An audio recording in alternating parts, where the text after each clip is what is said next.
अम्ब त्वाम् अनुसन्दधामि भगवद्गीते भगवद्वेषिणीम्। ओम नमो भगवते वासुदेव। আমাদের আগের দিনের ক্লাসে 24 নম্বর শ্লোক পর্যন্ত হয়েছিল একাদশ অধ্যায়ে বিশ্বরূপ দর্শন যোগ। বলেছিলাম যে 24 নম্বর শ্লোক থেকেই আমরা শুরু করব। যদিও ওটা আলোচনা হয়েছিল, সেখানে অর্জুন যে ধৈর্য এবং শান্তি পাচ্ছে না, ধৃতিং ন বিন্দামি সমং চ বিষ্ণু, এটা বলেছেন, ভয় পেয়ে গেছেন।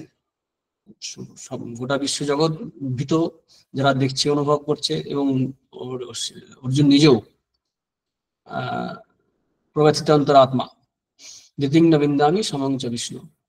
এই প্রসঙ্গে আমরা মথুর বাবু, স্বামীজির রাসমণির জামাই, তারপরে শ্রীরামচন্দ্র ভাগ্নের হৃদয় রাম, তাদের কথা বলেছিলাম। স্বামী বিবেকানন্দ অর্থাৎ নরেন্দ্রনাথ দত্ত তখন, তার কথা বলেছিলাম যে যখন শ্রীরামচন্দ্র নরেন্দ্রনাথকে স্পর্শ করে, তখন দেখে যে বিশ্ব জগৎ সংসার কোথায় যেন বিলীন হয়ে যাচ্ছে, তার স্বরূপের দিকে এগিয়ে যাচ্ছে। উনি ওটাকে মৃত্যু হয়ে বললেন, তুমি একই করলে গো, আমার যে বাবা মা আছে, সেগুলো আমরা আলোচনা করেছি। আরেকটি ঘটনা সেদিন মনে পড়ছিল, বলা হয়নি, সময়ও ছিল না, বলেছিলাম পরের দিন বলবো। তো এরকম ঘটনা এরকম আছে যে স্বামী বিবেকানন্দ যে তার জ্ঞান যোগে এবং অন্যান্য জায়গায় মায়া নিয়ে বলেছেন। মায়া কি, হোয়াট ইজ মায়া?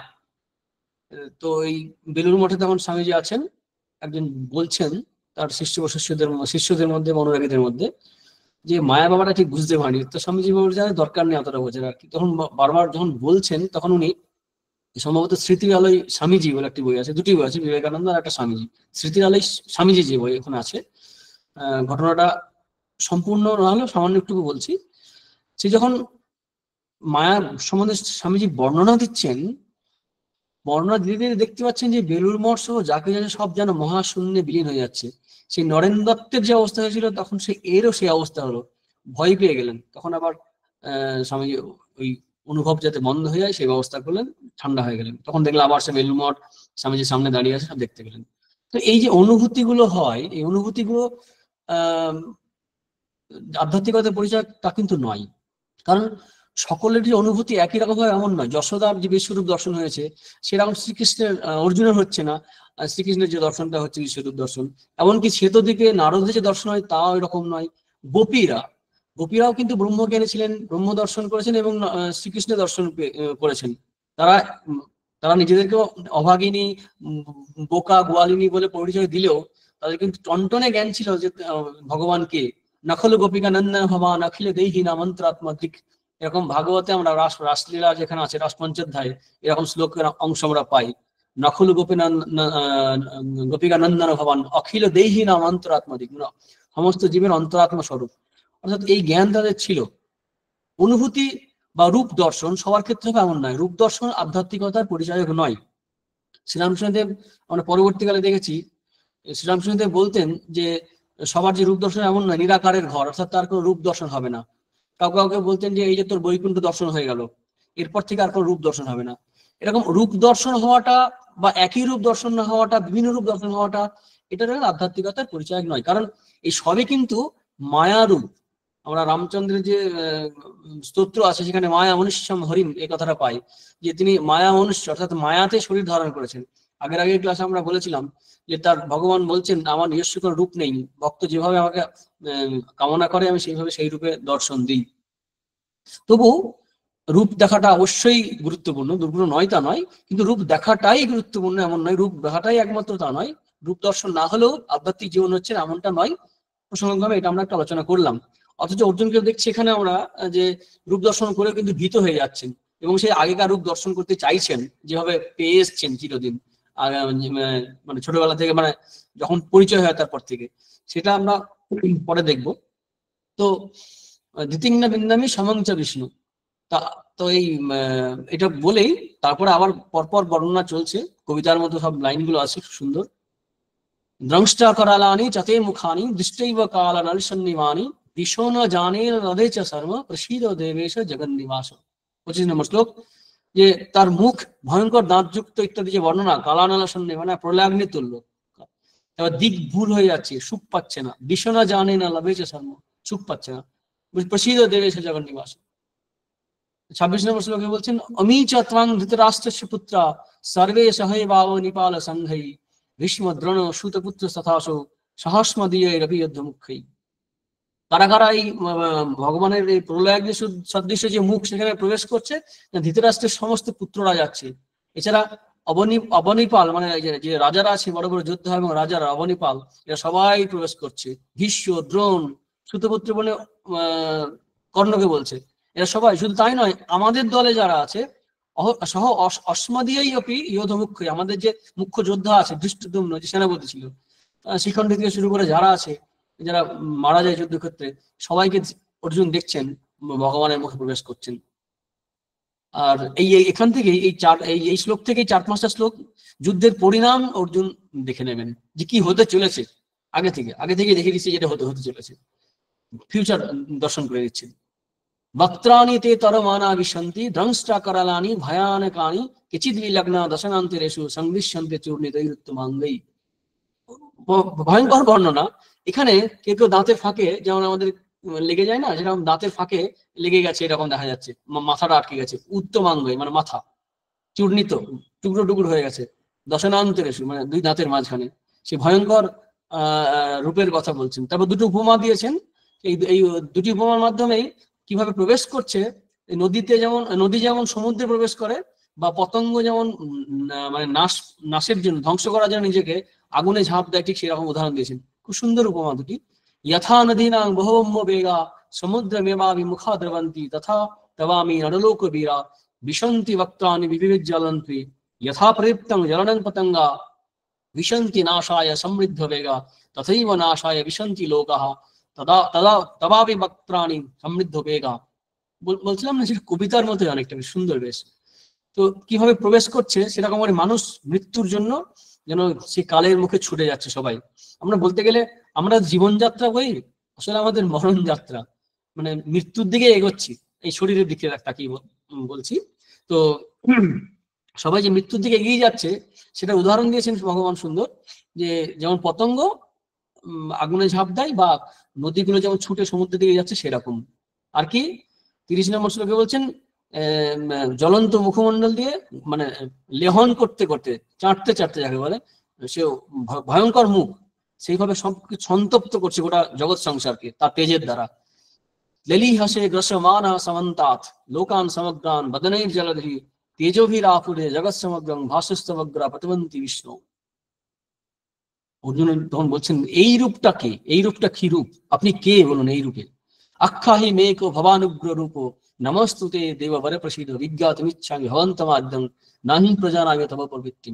আমি আপনার প্রবৃত্তি, আপনি কে ঠিক জানি না, আমি প্রজানামি প্রকৃষ্ট রূপে জানি না। এমনি তো জানি অর্জুন শ্রীকৃষ্ণ সখা, যাকে একটু আগে বললাম যে বিশ্বরূপ দর্শন করাও, কিন্তু এই যে রূপ যেভাবে ম্যানিফেস্ট হলো, প্রকাশ হলো, এই রূপটা কি? ভগবান উগ্ররূপ আপনি কে? আখ্যাহি জানতে চাই। তখন ভগবান বলছেন, ওই অবস্থাতেই বলছেন, শ্রী ভগবান উবাচ কালোস্মি লোকক্ষয়কৃত প্রবিদ্ধ লোকান সমাহর্তুম ইহ প্রবৃত্ত ঋতেপি ত্বং ন ভবিষ্যন্তি সর্বে ইয়বস্থিতা প্রত্যনিকেষু যোধা। দুটি শব্দ, কালোস্মি লোকক্ষয়কৃত, আমি ধ্বংস করতে চাই, আমি ধ্বংস করছি, আমি কাল, সৃষ্টি স্থিতি প্রলয় করে, আমি এই রূপটা আছে আমার প্রলয়ঙ্করী রূপ, কালোস্মি লোকক্ষয়কৃত প্রবিদ্ধ, এই যে কালের রূপ। তাই বলছেন সব ধ্বংস হয়ে যাচ্ছে, সব ধ্বংস হয়ে যাবে, তুমি যুদ্ধ না করলেও ঋতেপি ত্বং ন প্রত্যনিকেষু, মানে তুমি যদি যুদ্ধ নাও করো এরা কেউ কিন্তু থাকবে না, তুমি নিমিত্ত হও। পরের শ্লোকেই বলবেন, কি বলছেন, তস্মাৎ তমুত্তিষ্ঠ যশোলভস্য জিত্বা শত্রুং ভুংসং রাজ্যং সমৃদ্ধং ময়ৈবেতে নিহতা পূর্বমেব নিমিত্ত মাত্র ভবিষ্যৎ। এই একটি শ্লোকে আমরা যদি খুব খেয়াল রাখি, দেখবো বিষ্ণু দর্শন করার পরেও, যেটা আমরা আগে বলেছিলাম দ্বিতীয় অধ্যায়ে আলোচনা করতে গিয়ে, যে এই নাম যশ অর্জন করা, রাজ্য সম্পদ ভোগ করা, এটা কিন্তু অধর্মের মধ্যে পড়ে না। ভগবান নিজেই তো বলছেন এগুলো ভোগ করতে বা নাম যশ অর্জন করতে। তস্মাৎ যশোল অবশ্য নেই ম্যান ফেম হোক, অসুবিধা নেই, শত্রু জয় করো, এটা অধর্ম নয়, ধর্ম। ধ্বংস রাজ্যং সমৃদ্ধ, রাজ্য ভোগ করো, বলছেন শ্রীকৃষ্ণ নিজে বলছেন। এই বিশ্বরূপ অবস্থায়, বিশ্বরূপ যে দর্শন করছে সেখানে বলছেন যে এগুলো করো, দোষের কিছু নেই। কারণ আর এক ভাই বলতে গেলে এ তো আগে আমাকে আগে থেকে তো উনি মেরে রেখেছেন, মানে মরে গেছে, মরবে, ফিউচারটা তো বলে দিলেন। তুমি নিমিত্ত হও, মায়াই বেতে নিহতা পূর্বমেব, নিমিত্ত মাত্র ভাব সবুজ আছে। আমার দ্বারা নিহত হয়ে আছে, নিহতা পূর্বমেব, আগে থেকেই। এবার তুমি নিমিত্ত মাত্র হও। সাধারণ কথা, নিমিত্ত মাত্র। এই নিমিত্ত মাত্র হওয়াটাই হচ্ছে সাধকদের সাধনা। আমরা সাধারণত পারি না নিমিত্ত হতে, আমরা অ্যাটাচমেন্ট, আসক্তি এসে যায়, এবং কর্তৃত্ব ভক্তিত্ব এই বুদ্ধি এসে যায়। কারণ আমি করছি, আমি কর্তা, আমি ভোক্তা, আমি ভোগ করছি, এই বুদ্ধিটা এসে যায়। এখানে সমস্যাটা তৈরি হয় আমাদের। তো রাজ্য লাভ লাভ করি, নাম যশ অর্জন করি, অর্থাৎ আমরা ভোগ করি, নেম ফেম অর্জন করি, সবই করি, শত্রুবধ করছি, শত্রুদের প্রতিকার করছি, কিন্তু সেখানে কর্তৃত্ব এসে যাচ্ছে। আমি করছি, আমি করছি, আমি ভোগ করছি, আমি কাজ করছি, আমি কাজের ফল ভোগ করছি, এই বোধে যায়। এটা যদি না করতে পারে, শ্রীকৃষ্ণ বললেন নাম যশ অর্জন করো ঠিকই, কিন্তু এই বোধটা যদি তার সঙ্গে যুক্ত করতে পারো, তাহলে কিন্তু তোমার সাধক জীবন তৈরি হচ্ছে ঠিক ঠিক। নিমিত্ত মাত্র যদি হতে হতে পারো, সব্যসাচী বলছেন, নিমিত্ত হওয়া যায় না, দেবতারাই পারে না। কেনোপনিষদ, কেনোপনিষদের সুন্দর ঘটনা আছে, ডিটেলস ঘটনায় যাব না। ওই যখন দেবাসুর সংগ্রামে দেবতারা জয়ী হলো, তখন তাদের মধ্যে অহংকার হয়। তখন তারা বলছেন অস্মাকয়ম বিজয় অস্মাকম মহিমে ইতি, কেনোপনিষদ আছে সম্ভবত তৃতীয় খণ্ডে, যে আমরা এই যে বিজয় লাভ করছি, আমরা জয় করেছি, আমরাই, আমাদের এটাই মহিমা। তো তখন সেই, আপনারা জানেন যারা ওই কেনোপনিষদ পড়েছেন, সেই উমা হমেবতীর উপাখ্যান, সেখানে যক্ষ এলেন, তুমি কে? আমি অগ্নি।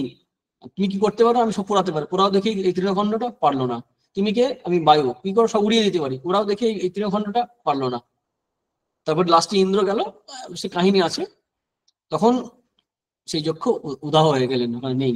তখন উমা হমেবতী মা এলেন, দেবী তখন বললেন যে তোমাদের এই শক্তি কার শক্তিতে শক্তিমান? তোমরা এইখান থেকে ব্রহ্মের শক্তিতে, ভগবান শক্তিতে শক্তিমান, তোমাদের নিজস্ব শক্তি নেই, তোমরা নিমিত্ত মাত্র ছিলে। আর একটি ঘটনা ভাগবতে আছে, উপনিষদে নয়, ভাগবতে। ওই যখন ওই ইন্দ্রের কোপে সব ভাসিয়ে দিচ্ছিল, তখন গোবর্ধন ধারণ করলেন যখন ভগবান, সেই সময় তিনি সবাইকে ডাকলেন, চলো এই পাহাড়টাকে তুলে ধরলে পরে আমরা ওখানে আশ্রয় পাবো। এত বৃষ্টি, এত বজ্রপাত হচ্ছে ইন্দ্রের কোপে। তখন ওই সবাই নিজের মতো করে হেল্প করছে শ্রীকৃষ্ণকে, শ্রীকৃষ্ণ করছে, দেখছে যে পাহাড়টা উঠছে আস্তে আস্তে। সবাই ভাবছে যে বা আমরা হেল্প করছি শ্রীকৃষ্ণকে। শ্রীকৃষ্ণ হেল্পের দরকার ছিল না। শ্রীকৃষ্ণ ওই অহংকার ভাঙার জন্য, এরম পায় কাহিনীতে, উনি যখন আঙুলটা নামিয়ে দিচ্ছেন, তখন পাহাড়টা নেমে আসছে। তখন সবাই আস্তে আস্তে বুঝতে পারলো যে না, গোবর্ধনধারী তিনি, আমরা শুধু হেল্প করছি মাত্র, আমি না করলেও এই পাহাড় দাঁড়িয়ে থাকবে। কিন্তু আমার সৌভাগ্য, স্বামী বিবেকানন্দ বলতেন যে আমার কাজ, ভগবানের কাজ আমার বা তোমার উপর নির্ভর করছে না। আউট অফ ডাস্ট, ধূলিকণা থেকে তার কর্মী সৃষ্টি করতে পারে। এটা আমাদের সৌভাগ্য যে তার পতাকা তলে থেকে আমরা তার কাজ করার সুযোগ পেয়েছি। হনুমান জানতেন, মহাবীর হনুমান জানতেন যে রামচন্দ্রেরই জয়, রামচন্দ্রের প্রতাপেই তিনি বলবান। তাই যখন জয় শ্রীরাম বলে যখন পাহাড়ে লাফ দিচ্ছেন বা শত্রুবধ করছেন, সব ক্ষেত্রেই তিনি তার নিজের মহিমার কথা জানতেন। কার মহিমা আছে? সেটা ভগবানেরই মহিমা। তো এই নিমিত্ত মাত্র হওয়াটার জন্য আমাদের চেষ্টা, কিন্তু সাধারণ ক্ষেত্রে আমরা এটা বোধ করি না। অর্থাৎ এখানে পুরুষকার এবং শরণাগত নিয়ে একটা দ্বন্দ্ব চলে, যে তার ইচ্ছায় সব হয়, তিনিই সব করছেন, তাহলে তো পুরুষকারের ভূমিকা নেই? আছে, পুরুষকারের ভূমিকা আছে, পুরুষকারের ভূমিকা আছে, এবং শরণাগত সাধকের জীবনে আসে।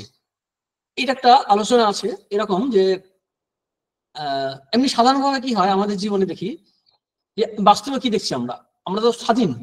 এই আমরা ক্লাস করছি, কথা বলছি, নাও বলতে পারতাম, নাও করতে পারতাম। এই স্বাধীন ইচ্ছা আছে বলেই তো এই সমাজ ব্যবস্থা চলছে। আমরা ইকোনমিক্স থেকে শুরু করে সোসিওলজি, যেদিকে তাকাবো, সায়েন্স টেকনোলজি, সব জায়গায় ফ্রিডম আছে, এটা সত্যি। আবার এটাও সত্যি, একটু যদি অ্যানালিসিস করা যায়, রিসার্চ করা যায়, যে কোথায় আমার স্বাধীনতা, কোথাও না কোথাও কোনো জায়গায় আমরা বাধ্য হয়ে, কজালিটি অর্থাৎ কার্যকরণ সম্পর্কের দ্বারা বাধ্য হয়ে আমরা করছি। আমরা কোনো না কোনো প্রেরণা থাকছেই। সেই কারণে বাচ্চা ছেলে যেমন শাস্তি হয় না বিচার ব্যবস্থায়, কি আমরা দেখি জুডিশিয়ারিতে, কারণ যে সময় তার স্বাধীন ইচ্ছা পরিচালনার ক্ষমতা তৈরি হয়, তখন তার তার ক্ষেত্রে পানিশমেন্ট হয়। তাহলে এই পানিশমেন্টের কোনো মানে থাকতো না। কেউ বলতে পারে আমি তো করছি না, ভগবান করাচ্ছেন, আমি তো কিছু করছি না, পাপ ভগবান করাচ্ছেন। একটা গল্প আছে শ্রীরামকৃষ্ণদেবের, যে গোহত্যা পাপ, গল্পের মতো। যে কে মেরেছে, গল্প গল্পটা আমি বলছি না এখানে, যে কে মেরেছে, কে ফুল বাগান তৈরি করেছে, না আমি করেছি, মানে নিজের হাত দিয়ে বলছেন আমি করেছি। তখন বলছেন যে এই গোহত্যাটা কে করছে, বলছে হাতের দেবতা ইন্দ্র, ইন্দ্র করেছে, আমি করিনি। এইরকম এইরকম ভাবে ফাঁকিবাজি হিপোক্রেসি দিয়ে হবে না, কিন্তু নিলে সবটাই তাকে বলতে হবে, কিন্তু আমরা বলতে পারি না। বরং সাধনার ক্ষেত্রে এটাই বলা উচিত, ভালোটা আমি করে, তুমি করেছো প্রভু, খারাপটা আমি করেছি। সাধনার ক্ষেত্রে একটা অবস্থা আসবে যখন দেখবে সবই তার ইচ্ছায় হচ্ছে, কিন্তু তার আগে পর্যন্ত আমাদের অহং বুদ্ধি থাকে, এবং সেই অনুসারে আমাদের ভালো কাজটাই করতে হবে।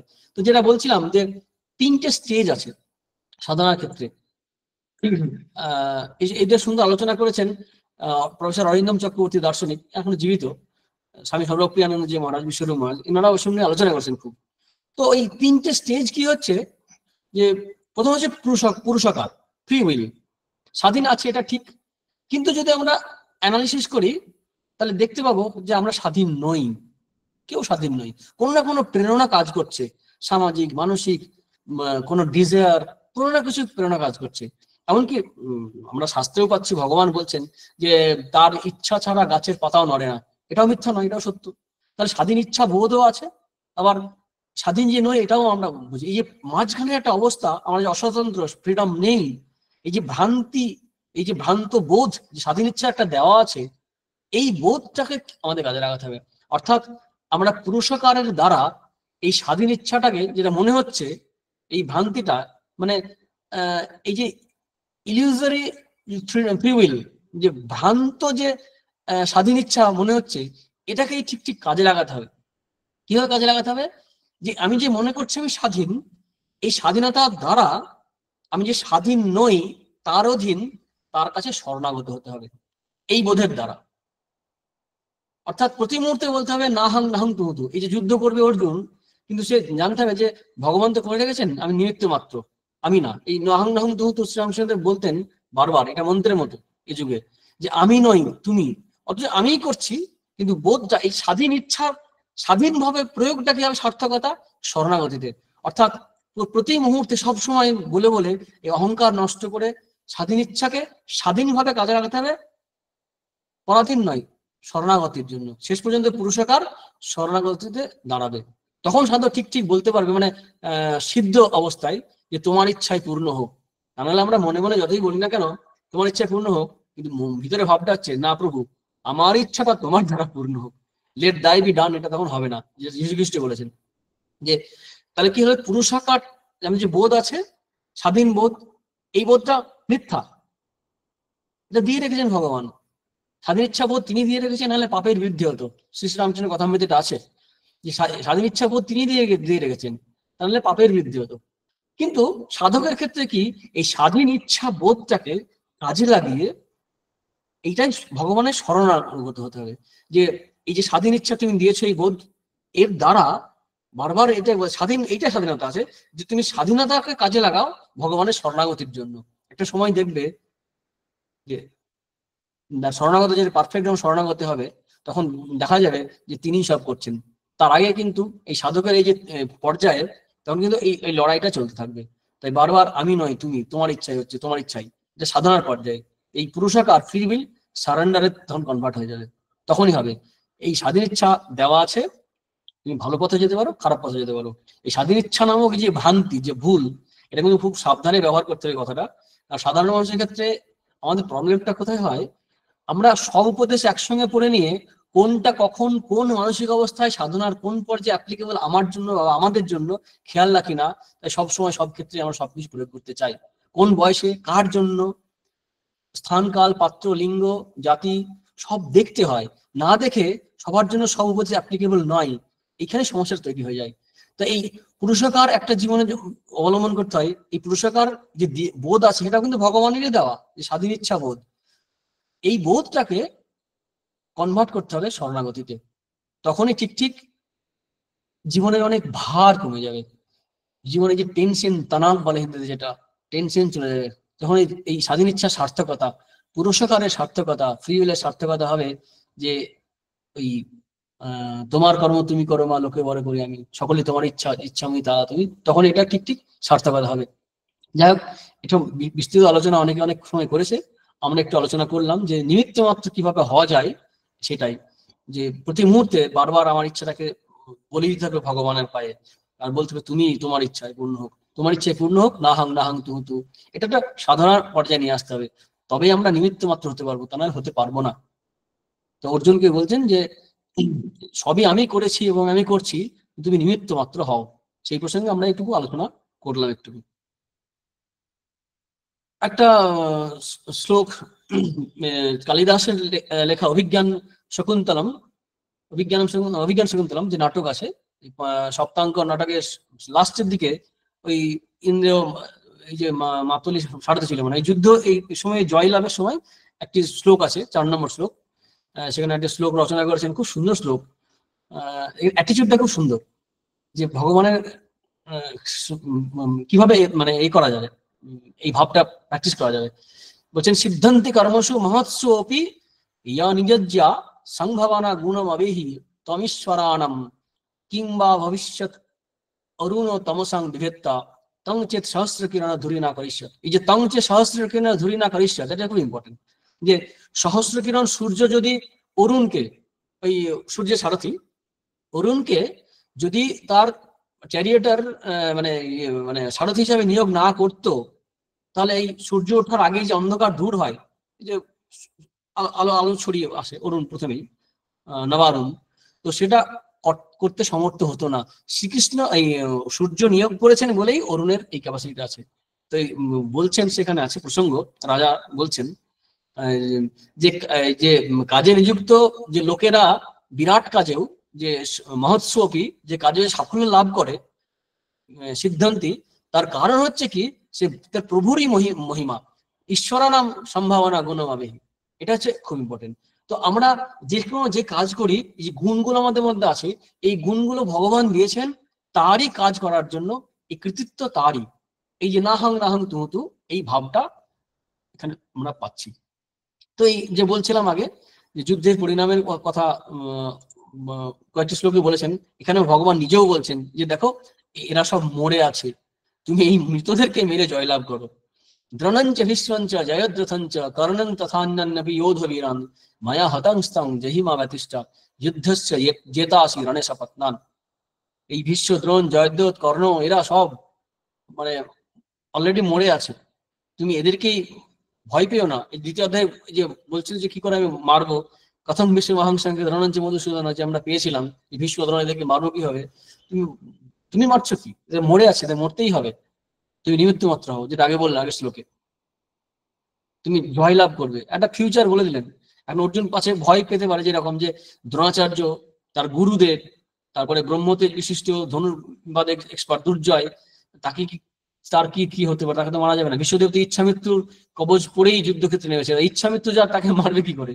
দিব্যাস্ত্র আছে, পরশুরামকেও হারিয়েছেন তার গুরু, তাকে কি করে মারবে? জয়দ্রথ শিব ভক্ত, শুধু তাই নয়, তার বাবা জয়দ্রথের বাবা পিতা তিনি তপস্যা করছেন, যে আমার ছেলের মাথা কেটে ভূমিতে ফেলবে তার মস্তক ছিন্ন ভিন্ন হয়ে যাবে। তারপরে যে কাহিনী আমি যাচ্ছি না, আমরা আলোচনা করছি না। তারপরে কর্ণ, তার একাগ্নি অস্ত্র আছে, এক পুরুষ ঘাতি নিজের শক্তি, এই যে কবচ কুণ্ডল যখন নিয়ে নিলেন ইন্দ্র তখন দিয়েছিলেন, তারও অনেক অস্ত্র আছে। কৃপাচার্য, অশ্বত্থামা, এরা বড় বড় বীর, এই সমস্ত বীরকে হত্যা করে কি সহজ হবে? সেই জন্য ভগবান কিন্তু বলছেন যে তুমি ভয় পেও না, তুমি, তোমাকে আগেই তো ফোরকাস্ট করে দিচ্ছি আমি, দেখো মানে বৃষ্টি হবে না, হয় না, এখানে হচ্ছে তুমি হারবে না, তুমি জয়লাভ করবে, তুমি জয়ী হবে। তারপর সঞ্জয় বলছেন যে এইগুলো শুনে তখন আবার ভগবানের স্তব স্তুতি এবং প্রার্থনা এবং তার স্বরূপ বুঝে ক্ষমা প্রার্থনা শুরু করলেন তার সঙ্গে সঙ্গে, স্তুতির সঙ্গে সঙ্গে। এতৎ শ্রুত্বা বচনং কেশবস্য কৃতাঞ্জলি বিপমান কিরীটি নমস্কৃত্য ভূয়ে বাহং কৃষ্ণ, ভূয়ে বাহ কৃষ্ণ সগৎ গদং ভীত ভীত ব্রহ্মা। সঞ্জয় বাচ, সঞ্জয় বললেন, কিরীটি মানে অর্জুনের নাম, করজোরে কৃতাঞ্জলি মাথা মানে অঞ্জলি হাত জোর করে নমস্কার করে গদগদ হয়ে সগৎ গদং, ভয় ভয় আছে, ভীত ভীত প্রণাম করে বলতে শুরু করলেন। কি বলছেন? অর্জুন বাচ স্থানে ঋষিকেশ তব প্রকৃত্য়া জগৎ প্রহিষ্যত্য অনুরজ্যতে চ রক্ষাংশি ভীতানে দিশো দ্রবন্তি সর্বে নমস্যন্তি চ সিদ্ধ সঙ্গা। এটা যুক্তিযুক্ত, স্থানে, স্থানে মানে যুক্তিযুক্ত, ইট ইজ লজিক্যাল। কি ঋষিকেশ যে তোমার স্তুতি করছে, প্রহিষ্যতে অনুরজ্যতে অনুরক্ত হয়ে আছে, এবং রাক্ষসেরা ভয়ে পালাচ্ছে চারিদিকে, সিদ্ধ সঙ্গ যারা আছে, সিদ্ধ সিদ্ধ যারা আছে তারা প্রণাম করছে, এটা খুব যুক্তিযুক্ত। আর তারপর শ্লোকে বলছেন কসমাচ্চ তেন নমেরান মহাত্মন গরীয়সে ব্রহ্মণ্যপ্যাদি করতে অনন্ত দেবেশ জগৎ নিবাস তমক্ষরং সদসৎ তৎপরং ইয়ৎ। যে তোমার চেয়ে তোমাকে যে প্রণাম করবে না কেন, অবশ্যই প্রণাম করবে। কসমাচ্চ তেন নমেরান, নম করবে, প্রণাম করবে, কারণ তুমি ব্রহ্মার থেকেও গরীয়সী, আদিকর্তা, আদিকর্ত্রে, অনন্ত দেবেশ, অক্ষর। আমরা আগের শ্লোকে আগে পেয়েছি আমরা, তমক্ষরং পরম, এখানে হচ্ছে সেই তমক্ষরং সদসৎ পরম ইয়ৎ। তুমি সৎ মানে ব্যক্ত, অসৎ মানে অব্যক্ত, যে প্রকৃতি তারও অতীত, তুমি তুমি অক্ষর, ব্রহ্মস্বরূপ। এখানে ব্রহ্মা কিন্তু এক না, খেয়াল রাখতে হবে। ব্রহ্ম হচ্ছে নির্গুণ নিরাকার নির্বিশেষ ব্রহ্ম সচ্চিদানন্দ, আর ব্রহ্মা হচ্ছে জগৎ স্রষ্টা হিরণ্যগর্ভ, যে ব্রহ্মা আমরা চতুর্মুখ ব্রহ্মা বলি, আমরা পুরাণে পাই সেই ব্রহ্মা। তোমাদিদেব পুরুষ পুরাণ তমস্য বিশ্বস্য পরম নিধানম নিত্যাসি বিদ্যাঞ্চ পরঞ্চ ধাম ত্বয়া ততং বিশ্ব অনন্ত রূপম। তুমি বেত্যাসী, তুমি ঠিক ঠিক জানো, বেদ্যম, এবং তুমি জানার বিষয়, অর্থাৎ you are the knower, you are the knowable. তুমি জানো এবং জানতে হবে কি সেও তুমি, এটা বলছেন। তুমি পরম ধাম বিষ্ণু। তুমি শুধু তাই নয়, তুমি সমস্ত স্বরূপ, বায়ু জম অগ্নি বরুণ, বলছেন বায়ু জম অগ্নি বরুণ শশাঙ্ক প্রজাপতি স্তং প্রপিতামহশ্চ। প্রপিতামহ অর্থাৎ ব্রহ্মারও জনক, সেই প্রপিতামহ। নমো নমস্তে সহস্রকৃত্য পুনশ্চ ভূয়পি নমো নমস্তে। বারবার প্রণাম জানাচ্ছে, নমস্কার করছেন। যা হয় ভক্তির আসলে পরে আমরা আপ্লুত হয়ে পড়ি এবং একই কথা বারবার বলি, তাই নমো নমো এই কথাটা বলা হয় ভক্তির জন্য। এবং বিহবল হয়ে তিনি চারিদিকে নমস্কার জানাচ্ছেন, কারণ দেখতে পাচ্ছেন ভগবান সর্বব্যাপী হয়ে আছেন। নম পুরস্তাদ অথপৃষ্ঠস্তে নমস্তুতে সর্বত এব সর্ব, সব দিকে। অনন্ত বীর্যামতি বিক্রমস্তং সর্বং সমাপ্নসি ততৌসি সর্ব, সব জায়গায় মানে ব্যাপ্ত হয়ে সমাপ্নসি, সর্বং সমাপ্নসি ততৌসি, সব জায়গায় ব্যাপ্ত হয়েছে, তত ততম। তাই পুরস্তাদ সামনে পিছনে, পুরো পৃষ্ঠস্থে, শুধু মানে সামনে নয়, পিছনে পাশে, সব জায়গায়, সর্বত সব জায়গায় প্রণাম জানাচ্ছে। এরকম আমরা এই ভগবানের যে সর্বব্যাপী রূপ আমরা উপনিষদে পাই, ছান্দোক্য উপনিষদে আছে, আত্মাই বা অধস্তাদ, আত্মাই উপরিষ্টাৎ, আত্মা পশ্চাৎ, আত্মা পুরস্তাৎ, আত্মা দক্ষিণাত, আত্মা উৎপন্নত, আত্মাই বা ইদং সর্বমিতি, ছান্দোক্য উপনিষদে আছে 7ম অধ্যায়ে। যে অধোভাগে, ঊর্ধ্বে, পশ্চাতে, সম্মুখে, দক্ষিণে, উত্তরে, এমনকি আত্মাই ইদং সর্বম, সমস্ত কিছু আত্মময়। এই একই কথা মুন্ডক উপনিষদে আছে, ব্রহ্মৈব ইদং অমৃতম পুরস্তাৎ ব্রহ্ম পশ্চাৎ ব্রহ্ম দক্ষিণতশ্চ উত্তরেণ অর্ধশ্চ অর্ধঞ্চ পৃষ্ঠং ব্রহ্মৈব ইদং বিশ্বমিদং বরিষ্ঠম। এটা মুন্ডক উপনিষদে আছে, একই কথা। এই বিশ্বের সমগ্র কিছুই যা কিছু আছে, ব্রহ্মৈব ইদং বিশ্বম, এই সমস্ত জগৎ সংসার হচ্ছে ব্রহ্মস্বরূপ, বরিষ্ঠম, বরণীয়। এরপরে কয়েকটি শ্লোকে ক্ষমা চাইছেন, মেনলি দুটো শ্লোকে পরিষ্কার ডাইরেক্টলি বলছেন যে এই যে মনে পড়ছে যে আমি তো সখার মধ্যে মিশেছি, অনেক সময় ভুল ভাল বলতে পারে, অনেক সময় ঠেস দিয়ে কথা বলেছে, মজা করে বলছেন যে আচ্ছা তুমি সত্যবাদী খুব, এরকম বলেছেন, মানে তুমি তো ছলচাতুরিতে কম যাও না। এসব কথা আমরা ভাগবতে পাই, আলোচনা আছে অনেক জায়গায়। ওর যুধিষ্ঠিরকে বলছেন, সেই সব কারণে ক্ষমা চাইছেন এখন, যে তুমি এতদিন কার সঙ্গে ছিলাম, কে রে বাবা, আমি কি ভুল করেছি, ক্ষমা চাইছে। অনেক সময় হয় না চেনার পরে এটা হয়েছে। তো বলছেন সখেতি মত্তা প্রথমং ইয়দুক্তং, হে কৃষ্ণ হে যাদব হে সখেতি অজানতা মহিয়ানং তবেদং ময়া প্রমাদাৎ প্রণয়নে বাপি यच्चावहासार्थम असत्कृतोसि विहार शय्यासन भोजनेषु एकथवा पचित समक्षं तत्सामयिताम अहम प्रमेयम्। তোমার মহিমা না জেনে আমি ভুলবশত, প্রেমবশত, স্নেহবশত, যে হে কৃষ্ণ হে যাদব এরকম করে হট করে অনেক কিছু যে বলেছি, যে একই বিছানায় শুয়েছি, মজা করেছি, মজার ছেলে বন্ধুদের সামনে তোমাকে হয়তো অপমান করে ফেলেছি, এই সব কিছুর জন্য আমি ক্ষমা চাইছি। আর তুমি কে, তুমি এখন বুঝতে পেরেছি। পিতাসি 43 নম্বর শ্লোকে বলছেন, পিতাসি লোকস্য চরাচরস্য তমস্য পূজ্যস্য গুরুর বরিয়ান ন তৎ সমস্ত ব্যধিকে কুতন্য লোকত্রপ্য প্রতিমৌ প্রভাব। যে এই অতুল্য প্রভাব, তুমি এই স্থাবর জঙ্গম চরাচর বিশ্বের স্রষ্টা, পূজ্য গুরু এবং গুরুর অপেক্ষা শ্রেষ্ঠতর, এই জগতে তোমার সমান কেউ নেই, না তৎ সমস্তি, এবং শুধু তাই না, তোমার চেয়ে বেশিও কেউ নেই, অব্যধিক কুতন্য, এটি শ্রেষ্ঠই বাকি আছে, কেউ নেই। এই ভগবানের পিতৃভাবটা আমরা উপনিষদেও পাই, বেদেও পাই। ভগবান যে আমাদের পিতা, কি প্রশ্ন উপনিষদ আছে, তেতম অর্চন্ত স্তং হি ন পিতা ইয়স্মাকম অবিদ্যয়া পরং পারং তারেয়সিতি নমঃ। প্রশ্ন শিষ্যগণ বলছেন অর্চনা করে ভগবানকে, যে অবিদ্যার পরপরে উত্তীর্ণকারী আপনি আমাদের পিতা, আপনাকে নমস্কার। পরং পারং তারে সেইটি নমঃ। তারপরে বিখ্যাত, এটা অনেক অনেক সময় বলে, শুক্ল যজুর্বেদে আছে, পিতা নৌষি পিতা ন বোধি নমস্তেস্তু মা মা হিংসি, যে আপনি আমাদের পিতা পালক, পিতা নৌষি আমাদের পিতা, নো বোধি, আপনি আমাদের পিতারূপ বোধদায়ক, মানে আমি যে আমরা যে আপনি যে পিতা সেই বোধও আপনি দিয়েছেন। নমস্তে, আপনাকে নমস্কার, আপনাকে প্রণাম। মা মা হিংসি, আমাকে হিংসা করবেন না। মা হিংসি, মা মা হিংসি মানে একটা মানে হচ্ছে আমাকে, একটা হচ্ছে না, নট অর্থে। এই যে পিতা রূপ। তারপর তিনি তিনি গুরুর গুরু, গুরুর থেকেও বেশি কিছু, মানে পূজ্য গুরু এবং গুরু অপেক্ষা শ্রেষ্ঠতর আমরা যোগসূত্রে পাই। সেখানে বলছেন স্বপূর্বেশম আপনি গুরু কালে না বচ্ছদাত, মানে বলছেন যে ভগবান হচ্ছেন তিনি তিনি তিনি গুরুরও গুরু, কারণ তিনি সীমা কালের দ্বারা, he is not limited by the time, he or she যাই হোক না কেন, তাকে লিঙ্গের দ্বারাও বদ্ধ করা যায় না। তো তিনি কালে না অনবচ্ছদাত, অর্থাৎ কালের দ্বারা তাকে সীমায়িত করা যায় না। স্বপূর্বেশম আপনি গুরু, তাই গুরুর গড়িয়ান যে বলছে। আর তারপর কি, না তৎসমস্ত অভ্যাধিক কথা না, সেটা আমরা শ্বেতাশ্রী উপনিষদে একটা শ্লোক আছে, না তস্য কার্যং কারণেন চ বিদ্যতে না তৎসমস্ত অভ্যাধিকশ্চ দৃশ্যতে, আরো আছে, বলছে যে না তৎসম মানে তার সমান কেউ নেই, অভ্যাধিকশ্চ দৃশ্যতে, তার চেয়েও শ্রেষ্ঠ কেউ, বেশি কেউ দেখা যায় না, দৃশ্যতে দেখা যায় না, এই হচ্ছে ব্যাপার। আর তার যে প্রভাব তো অতুলনীয়, তিন লোকে, ত্রৈলোক্যে অপ্রতিমা প্রভাব, এই অপ্রতিমা প্রতিমা মানে তুলনা করা যায় না। এই প্রতিমা শব্দ নিয়ে অনেক সময় অন্যান্য যারা এই বেদের উপনিষদের নিন্দা করে বা আমাদের ধর্মের নিন্দা করে, হিন্দু ধর্মের, এই সনাতন ধর্মের, তখন এইটা অনেক সময় কোট করে, আমরা শুনেছি, নাতস্য প্রতিমা অস্তি, মানে হিন্দু ধর্মের প্রতিমা নেই, তো ভুল করে হিন্দুরা বা সনাতন যারা ধর্ম পালন করে তারা প্রতিমা পূজা করে। আসলে এই মানেটা আমরা না জানার জন্য একটা প্রবলেমটা হয়। নাতস্য প্রতিমা অস্তি মানে তার প্রতিমা নেই নয়, তার মানে তার উপমা নেই, তুলনা নেই।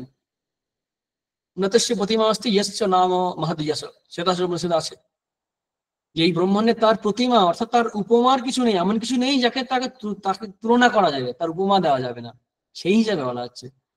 এই অনন্ত জগতের সবকিছুই তার মহিমা প্রকাশ করছে। ইয়স্য নাম মহদীয়স, সেই সেই ভগবানকে প্রণাম করছেন, ক্ষমা চাইছেন। তস্মাৎ প্রণাম পরিধায় কায়ং প্রসাদয়তাম অহমি সমিদ্যম, তাকে প্রণাম করছেন। পিতেব পুত্রেশ সখেব সখ্যু প্রিয় পিয়ারসি দেব স্বরূপ, যেমন করে মানে ভুলিন্ঠিত হয়ে, মানে পরিধায় কায়ং মানে শরীর ফেলে দিয়ে যাকে এরকম মানে দণ্ডবত প্রণাম করে বলছেন, পিতা পুত্রের অথবা সখা সখার, পতি পত্নীর বা প্রেমিক প্রেমিকার যেভাবে অপরাধ ক্ষমা করে, তেমনি তুমি আমার অপরাধ ক্ষমা করো। অদৃষ্টপূর্বম শীতস্মি দৃষ্টা ভয়ে না চা প্রবেশিতাং মনমে, এই অদৃষ্টপূর্ব দেখিনি এরকম রূপ, এতে দেখে আমার ভিতরে ভয় পাচ্ছি, তুমি ঠান্ডা হও, প্রসিদ্ধ হও। দেবে দেব, হ্যাঁ, তদেব আমি দর্শয় দেব রূপম প্রসিদ্ধ দেব জগন্নিবাস, তুমি আমাকে তদেব সেই রূপ দেখাও, প্রসিদ্ধ দেব জগন্নিবাস, সেই রূপ দেখাও আমাকে, হে দেব সেই রূপ দেখাও। এই রূপ দেখে আমি চঞ্চল হয়ে পড়ছি। এখানে কৃষ্ণানন্দ স্বামী সুন্দর লিখেছেন, ওই জায়গাটা একটু পড়বো, গীতার্থ সন্ধিমণিতে, যে ভগবানের বিরাট মূর্তি, সাধু ভাষায় লিখেছেন, চলতি ভাষায় বলবো, বিরাট মূর্তি দেখে অর্জুন কৃতার্থ এবং আশ্চর্যিত হয়েছে, কিন্তু আনন্দিত হয়ে সুখ পাচ্ছেন না। এই যে দ্বিতীয় বিন্দামী সংযুক্ত বিষ্ণু, কারণ উনি বলছেন যে সেই ইন্দ্রিয় মনের ধারণার এবং ধ্যানের অযোগ্য বিকট ভয়ঙ্কর ভাবে তিনি ভীত হয়ে পড়েছেন। ইন্দ্রিয় এবং মনের মানে অনেক সময় যোগ্যই থাকে না, ক্যাপাসিটি থাকে না ধারণ করার, সেটা পেয়ে উনি ভয় পেয়ে গেছেন। তাই বলছেন, হে প্রভু, তোমার এই স্বরূপ দর্শনে আমার অভিলাষ নাই। গীতার্থ সন্ধিতে লিখছেন মহারাজ, তোমার এই রূপ আশ্চর্য হোক, অনন্ত হোক, তোমার মহিমা ব্যঞ্জন হোক, আমার এতে ভালো লাগছে না। তোমার স্বস্বরূপই যাই হোক না কেন, আমার প্রয়োজন নাই। কিন্তু হে দেব, তুমি যে রূপে ভক্তের মন মোহিত করো, প্রেমিককে উন্মত্ত করে দাও, অনুগত শরণাগতের মন কেড়ে নাও, আমার সখা বেশধারী তোমার সেই মোহন রূপটিকে আমি দেখতে বড় ভালোবাসি। আমাকে সেই হাসি হাসি মোহন বেশে দেখা দাও। প্রাণ ভরা মন ভোলানো রূপটি না দেখতে পেলে আমার তৃপ্তি হচ্ছে না। তুমি তো ভক্তবৎসল, ভক্ত যে রূপ ভালোবাসে, তুমি তো ভক্তের কাছে সেই রূপে দেখা দাও, তবে তুমি কেন বিলম্ব করছো? আমার বলছে এইভাবে, শীঘ্র তোমার সেই পুরুরূপ ধারণ করে আমার ভয় ভঞ্জন করো, তোমার ওই রূপ দেখতে চাই, যে রূপে আমি ভালোবাসি। এরকম আমরা পাই ওই যখন রামচন্দ্র রাবণ প্রভৃতিকে বধ করলেন, গরুর যখন আসলেন, তখন গরুরের জন্য রামচন্দ্র বিষ্ণু ধারণ করলেন। তখন হনুমান পাশে ছিলেন, মহাবীর হনুমান তখন একটু অস্বস্তি বোধ করছেন, কেন প্রভু, এটা নিষ্ঠাভক্তির লক্ষণ, এটা অনুদারতা নয়, কিন্তু অনুদারতা আর নিষ্ঠার মধ্যে পার্থক্য আছে। উদারতা নিশ্চয় ছিল, কিন্তু হচ্ছে ঠিক মনে মনে তৃপ্তি আসছে না ওর। সেটা শ্রীকৃষ্ণ রামচন্দ্র বুঝতে পারলেন। তো গরুর যখন চলে গেলেন, তারপরে বিষ্ণুরূপ ত্যাগ করে আবার তিনি রামরূপ ধারণ করলেন পুনরায়।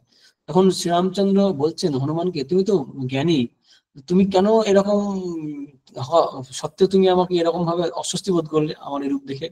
বলছি, প্রভু, আমি এই রূপেই আপনাকে দেখেছি, এই রূপে আমি পছন্দ করি, জানি আপনি আর লক্ষ্মীপতি একই, তবু আমার এই রূপে আমার ভালো লাগে।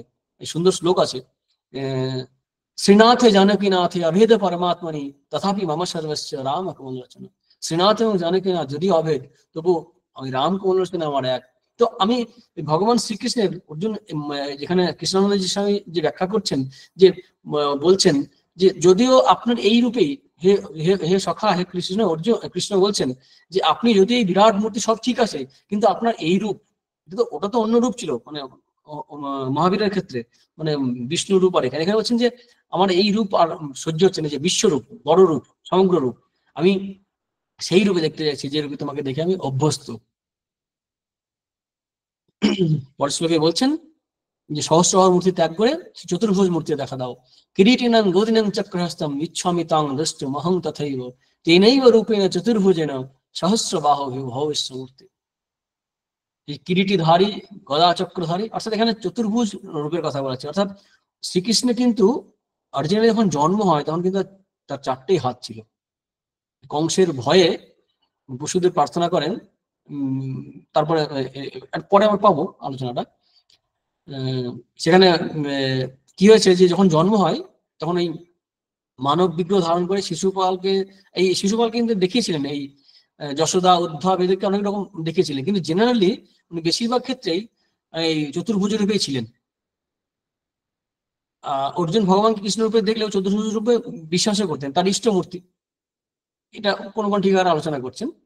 তো ভগবান কৃষ্ণ চতুর্ভুজ রূপে যে আবির্ভূত হয়েছিলেন সেটা আমরা ভাগবতে পাই, বর্ণনা আছে এরকম। সেখানে বলছেন কি, কিন্তু কংস ভয়ে ভীত হয়ে বসুদেব ভগবানকে প্রার্থনা করছেন। কি প্রার্থনা করছিলেন? যে জাতোসি দেব দেবেশ শঙ্খ চক্র গদাধর দিব্যাং রূপমিদং দেব প্রসাদেন উপসংহর উপসংহর সর্বাত্মান রূপমেত চতুর্ভুজম। হে শঙ্খ চক্র পদ্মধারী, হে দেবদেবেশ, সর্বাত্মা তুমি দয়া করে এই চতুর্ভুজ দিব্যরূপ উপসংহার করো। তো এই ভগবান চতুর্ভুজ হয়েও দ্বিভুজ রূপে কিন্তু মেসি লীলা করেছিলেন। এই চতুর্ভুজ রূপে কিন্তু আবির্ভূত হয়েছিলেন। আর ব্রজবালা বা ব্রজ বালকদের সঙ্গে ক্রীড়া করেছেন, লীলা করেছেন, দ্বিভুজে করেছেন, অর্থাৎ দুটো রূপেই উনি থাকতেন, মানব লীলা করেছেন। মানে শাস্ত্র অনুসারে আমরা পাই যে তিনি দ্বিভুজে ছিলেন, চতুর্ভুজে ছিলেন। এখানে অর্জুন বলছেন কি, এই কৃষ্ণ চতুর্ভুজে দেখতে চাইছে, চতুর্ভুজ আমরা যে শ্লোকটা পেলাম 46 নম্বর, তেনেই ও রূপে চতুর্ভুজে না, সেই রূপে দেখতে চেয়েছেন, সেই রূপে ভগবান দেখা দেবেন। অর্থাৎ শঙ্খচক্র গদাপদ্মধারী চতুর্ভুজ যে বাসুদেব, সেই মূর্তিতে। তখন ভগবান বলছেন, শ্রী ভগবান বলছে, মায়া প্রসন্নেন তবার্জুনেন রূপং পরং দর্শিতম আত্মযোগাৎ তেজোময়ং বিশ্বম অনন্তমাদ্যং জন্মে তদন্যেন অদৃষ্ট পূর্বম। তুমি যে রূপ দেখলে অদৃষ্ট, আগে কেউ কারোর দ্বারা ন অন্যেন দৃষ্টিপূর্বম, কেউ আগে এরকম কেউ দেখেনি। এই যোগমায়ার প্রভাবে এটা এই সর্বাত্মক এই তেজময় রূপ তৈরি হয়েছে। দর্শিতম আত্মযোগাৎ, শ্রীধর স্বামী টিকায় লিখছেন, আত্মন অর্থাৎ মম যোগাৎ, অর্থাৎ যোগ মায়া সামর্থ্যাৎ, অর্থাৎ তার এই যে রূপ, এটা কিন্তু আসলে ভগবানের সমস্ত রূপ কিন্তু মায়ের রূপ। 48 নম্বরে বলছেন, ন বেদ যজ্ঞাধ্যয়নৈ ন দানৈ ন চ ক্রিয়াভি ন তপোভিরুগ্রৈ এবং রূপ শক্য অহং নির্লোকে দ্রষ্টুম তদন্যেন কুরু প্রবীর। এই লোকে, এই জগতে এই রূপ দর্শন বেদ অধ্যয়নের দ্বারা বা যজ্ঞ অধ্যয়ন, অর্থাৎ যজ্ঞ শাস্ত্র পাঠ করে, আর কি যজ্ঞ যেখানে বলা আছে, তারপর অনেক দান ধ্যান যে করা হয়, দানের দ্বারা নয়, বা অনেক রকমের কাজ, অ্যাক্টিভিটি, সেবা কর্মকাজ যাই হোক, তার দ্বারা, বা তপস্যা, মানে কৃচ্ছ চান্দায়ন প্রভৃতি যে তপস্যা আছে, তার দ্বারাও এই নরলোকে, নৃলোকে এরকম রূপ দেখার ভাগ্য কারো হয় না। আমার কৃপায় তুমি দেখলে এটা। আমরা উপনিষদে পাই, নায়মাত্মা প্রবচনে লভ্যনা মেধায়ানা বহুনা শ্রুতেনা यमेव विन्दतेन लभ्यते आत्मा विविनत तनुं साम। এটা উপনিষদে আমরা পাচ্ছি যে এই আত্মাকে যে প্রবচনের দ্বারা, মেধার দ্বারা, অনেক জ্ঞান বা শাস্ত্র পাঠ করে জানা যায় না, ভগবান যারা কৃপা করেন তারই সাক্ষাৎকার ঘটে। শুধু বিশ্বরূপ নয়, যে কোনো রূপী দর্শনী তার ইচ্ছাতেই হয়। আমরা আগে আলোচনা করলাম নিমিত্ত মাত্রের সময়। তো বলছেন তুমি ভয় পেও না, এতে তুমি ভয় পেও না, সেটা আশ্বাস দিচ্ছেন। মাতে ব্যথা মাচে বিমূঢ় ভাব দৃষ্টা রূপম ঘোরম এবিদং মমেদম ব্যাপেত প্রীত মনাক্ষণস্তং তদেব আমার রূপম ইদং প্রপশ্য। যখন বললেন না নরেন্দ্রনাথ দত্ত যে কি করলে আমার বাবা মা আছে, তখন শ্রীরামচন্দ্র খলখল করে হাসতে হাসতে বললেন আর দরকার নেই, কালে হবে। তারপরে ওই রূপ চলে গেলেন। তারপর ওই রূপ ওই দর্শন আর হয়েছিল জানা যায় না, তো আমরা পরবর্তীকালে পাই যে তিনি নিরাকারে দর্শন করলেন। তখন শ্রীরামচন্দ্র আর এক শিষ্য গুরু ভাই তিনি সে বলে নরেন মরে গেছে, বলছি থাক ওই রকম হয়ে চেয়েছিল খুব, অর্থাৎ নিরাকারে ধ্যান করেছিলেন সেই সময়। তো এখানে কি দেখছি বলছেন যে ভয় পেও না, ভয় পাওয়ার কিছু নেই, মাতে ব্যথা কষ্ট পেও না, ভয় পেও না, বিমূঢ় হয়েও না। এরকম যে পেয়েছো তুমি, সেটা আমার ইচ্ছাতেই পেয়েছো, তুমি চেয়েছিলে দেখতে, সেই কারণে আর কি। তো বলছে তুমি আবার সেই একই রূপ দেখো এবং প্রীতমনা হও, আনন্দ পাও। এরপর সঞ্জয় বলছেন, সঞ্জয় বাচা ইত্যার্জনং বাসুদেব তথা সকাং রূপং দর্শয়ামাস ভূয় আশ্বাসয়ামাস চ ভীতমেনং ভূত্বা পুনঃ সন্মে বপুর মহাত্মা। এরা কিন্তু পরোক্ষে লিট বলে না, মানে দূর থেকে দেখছেন বলে সব এরকম সব ব্যবহার হয়েছে। আশ্বাসয়ামাস দর্শয়ামাস, দর্শন দিলেন। সঞ্জয় তো অন্ধ ধৃতরাষ্ট্রকে বলে যাচ্ছেন। তো বলছেন কি যে বসুদেব পুত্র শ্রীকৃষ্ণ অর্জুনকে এইরকম বলে আবার সকাং রূপং দর্শয়ামাস ভূয়, আবার সেই নিজের রূপ দেখালেন, সেটাকে চতুর্ভুজ বিশ্বরূপ দেখালেন, সৌম্য বপু। এখানে এই সকাং রূপং বলে টিকাকাররা ব্যাখ্যা করেছেন, আমরা একটু আলোচনা করতে পারি। মধুসূদন সরস্বতী বলছেন সকাং রূপমের ব্যাখ্যায় যে কিরীট মকর কুণ্ডল গদা চক্রাদি যুক্ত চতুর্ভুজ শ্রীবৎস কস্তুভ বনমালা পীতাম্বরাদির দ্বারা শোভিত। অর্থাৎ এখানে মধুসূদন সরস্বতী ব্যাখ্যা অনুসারে পেলাম ভগবানের সকাং রূপম বলতে চতুর্ভুজ মূর্তিকে বলা হচ্ছে, যেটা শ্রীবৎস চিহ্ন আছে, কৌস্তব বনমালা ধরে আছে, চক্র গদা আছে। রামানুজাচার্য তিনি ছিলেন বিশিষ্টাদ্বৈতবাদী, তিনি এই সকাং রূপমের ব্যাখ্যায় বলছেন এই সর্বেশ্বর পরম পুরুষ পরব্রহ্ম জগৎ কল্যাণার্থ মনুষ্য বিগ্রহধারী বসুদেব সুতের চতুর্ভুজ মূর্তি হচ্ছে নিজস্ব রূপ, যে রূপ তিনি কারাগারে কংসভীত বসুদেবের প্রার্থনায় প্রত্যাহার করে কংসবধ কাল পর্যন্ত দ্বিভুজ বিশিষ্ট হয়েছিলেন এবং কংসবধের পর পুনরায় ধারণ করেছিলেন। এই মাঝখানে আমরা আগে বলছিলাম যে এই মানে রামানুজের কথা অনুসারে রামানুজাচার্য বলছেন যে রামানুজাচার্যের কথাই আমরা যেটা পেলাম যে তিনি চতুর্ভুজ মূর্তি জন্মগ্রহণ করেছিলেন, কিন্তু কংস ভয় ভীত হয়ে বসুদেবের প্রার্থনা করেছিলেন কংসের জন্য, তখন দ্বিভুজ হয়েছিলেন, তা কংস বধের পর আবার চতুর্ভুজ হয়েছিলেন। সেটা এটা খুব স্বাভাবিক যে অর্জুন চতুর্ভুজ রূপে দেখে অভ্যস্ত ছিলেন। তারপর অচিন্ত ভেদাভেদ যে আছে, যে বঙ্গীয় যে দর্শন আছে, চৈতন্যবাবুর সম্প্রদায় গোষ্ঠী যেটা ফলো করে শ্রী বলদেব বিদ্যাভূষণ, সেই অচিন্ত ভেদাভেদ তত্ত্বের যারা সমর্থক, তিনি ব্যাখ্যা দিচ্ছেন এইরকমই যে নীলোৎপল শ্যামল প্রভৃতি গুণযুক্ত দেবকী পুত্র রূপে পরিচিত চতুর্ভুজ বিশিষ্ট। এই চতুর্ভুজ কথাটা আমরা সবাই পেলাম। অদ্বৈতবাদী ছিলেন, কিন্তু ভক্তিও খুব গ্রহণ করতেন, ভক্তি ভাবটাকে। তো এই যে সকাং রূপ, এই রূপ দর্শন করলেন। তারপরে আবার দ্বিভুজ মূর্তি মানুষ রূপও দেখা দিয়েছেন। তারপর অর্জুন বলছেন দৃষ্টিয়তাং মানুষং রূপং তব সম্যং জনার্দন ইদানীমস্মি সমৃত্ত সচেতা প্রকৃতিগত। এখন একটু নর্মাল হলাম আর কি, স্থিত হলাম। ইদানীমস্মি সচেতা প্রকৃতিগত, প্রকৃতিস্থ হয়েছেন। ব্রহ্মবৈবর্ত পুরাণে আছে, ওখানে এই ভগবানের যে মানুষ রূপ এবং এই দ্বিভুজ এবং চতুর্ভুজ এটা আছে, ব্রহ্মবৈবর্ত প্রকৃতি খণ্ড আছে, সেখানে বলছেন তোমাইব ভগবান আদ্য নির্গুণ প্রকৃতি পরহ অর্ধাঙ্গ দ্বিভুজ কৃষ্ণ অর্ধাঙ্গেন চতুর্ভুজ। মানে আর্ধানা মানে আপনি মানে আদি নির্গুণ প্রকৃতির অতীত ভগবানই আপনার অর্ধ অঙ্গ দ্বিভুজ শ্রীকৃষ্ণ, আর অর্ধ অঙ্গ চতুর্ভুজ বিষ্ণুর উপর হয়েছে। বলদেব বিদ্যাভূষণ এখানে বলেছেন একই কথাই আবার ঘুরিয়ে বলেছেন যে বিভিন্ন শ্রুতি ও স্মৃতিতে কথিত আছে যে চৈতন্য আনন্দ বিগ্রহ শ্রীকৃষ্ণ কখনো বা দ্বিভুজ কখনো বা চতুর্ভুজ ধারণ করে যাদব ও পাণ্ডবগণের সঙ্গে ক্রীড়া করতেন। সেই দ্বিবিধ রূপেই তিনি মনুষ্যবৎ ক্রিয়াকর্ম সম্পাদন করতেন এবং মানুষ ভাবাপন্ন আনন্দ প্রবৃত্ত হতেন। এই জন্য এই স্থলে তার চতুর্ভুজ মূর্তিকে মানুষ রূপ বলা হয়েছে। এটা শ্রী বলদেব বিদ্যাভূষণের বক্তব্য। রূপ গোস্বামী লঘু ভাগবত অমৃতে সুন্দর বলেছেন, লঘু ভাগবত অমৃত, লঘু ভাগবত অমৃতে সেখানে বলছেন যে তিনি কোথাও চতুর্ভুজ বা দ্বিভুজ যাই হোক না কেন, কিন্তু কৃষ্ণ রূপটা ত্যাগ করেননি। রূপ কৃষ্ণই ছিল, হাতটা হয়তো কম বেশি হয়েছে। কচ্চিৎ চতুর্ভুজত্বেপি না ত্যজেৎ কৃষ্ণ রূপতম অত্র প্রকাশ এব সৎ অস্য আসৌ দ্বিভুজস্য চ, সৎ তস্য আসৌ দ্বিভুজস্য চ। কোথাও চতুর্ভুজ মূর্তি উনি ধারণ করেছেন, কৃষ্ণরূপ কিন্তু ত্যাগ করেনি। এই কৃষ্ণরূপেই সেই দ্বিভুজের প্রকাশ। একদম শেষের দিকে আমরা এসে গেছি এই অধ্যায়ের। শ্রীকৃষ্ণ বলছেন যে এই রূপের দর্শন দেবতারাও, তুমি যে পেলে, এটা রেয়ার অফ দ্য মানে রেয়ার অপরচুনিটি, তোমার এই যে দেখেছো, দুর্লভ সৌভাগ্য। শ্রী ভগবান বলছে সুদূরদর্শন। এখন একটা জিনিস বলি, এখানে আমরা দেখছি শ্লোকটাও বদলে গেছে। আগে যে ছন্দ ছিল এই ছন্দটাও বদলে গেছে। আমরা মানে এই যে ছন্দটা আছে এখানে, যে ভাগটা, এখানে দুটো লাইন, এখন 4টে লাইনে, সেখানে 2টো লাইন এসে গেছে।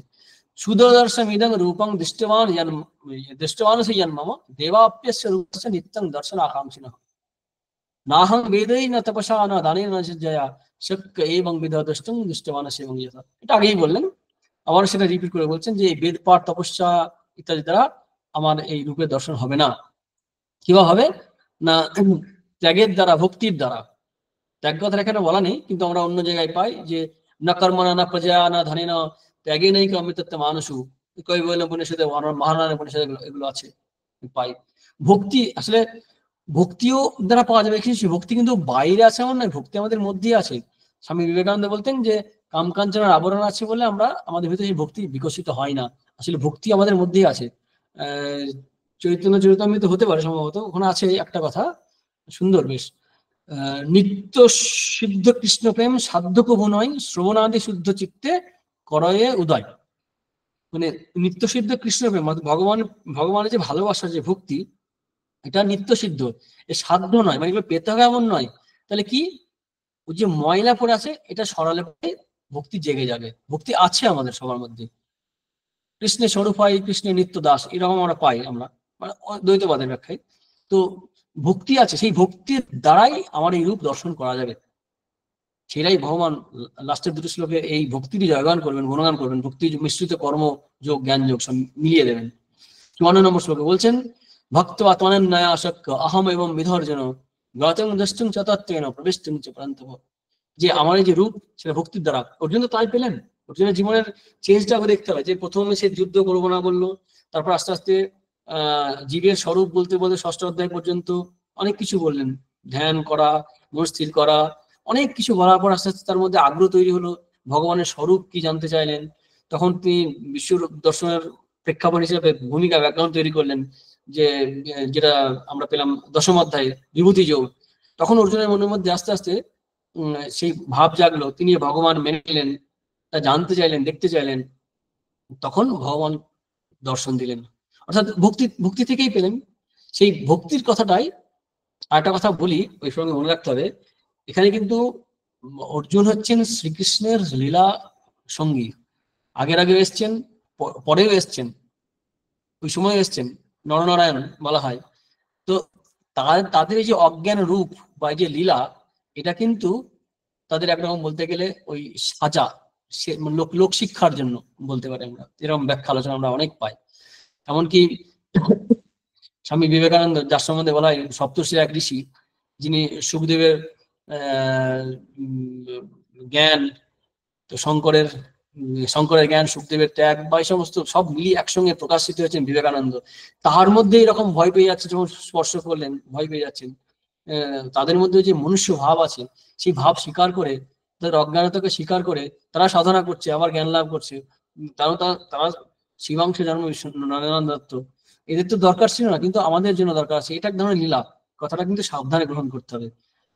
তাহলে আমাদের মধ্যে হয়তো মনে হবে না তারা ওদের ক্ষেত্রে সম্ভব, আমাদের ক্ষেত্রে সম্ভব নয়, তা না। তারা আসেন এইভাবেই আমাদের বোঝার জন্য, দেখো এইভাবে করলে পরে তুমি আসতে পারবে। সেই কারণে অবতার পুরুষ বা আচার্যদের সাধক জীবন আলোচনা করলে আমাদের নিজেদের কল্যাণ হবে। তো অর্জুনের এই যে সাধনা, অর্জুনের এই যে ভাবনা, এই ভাবনাটা আমাদের এই দিক থেকে ভাবলে আমাদের কল্যাণ।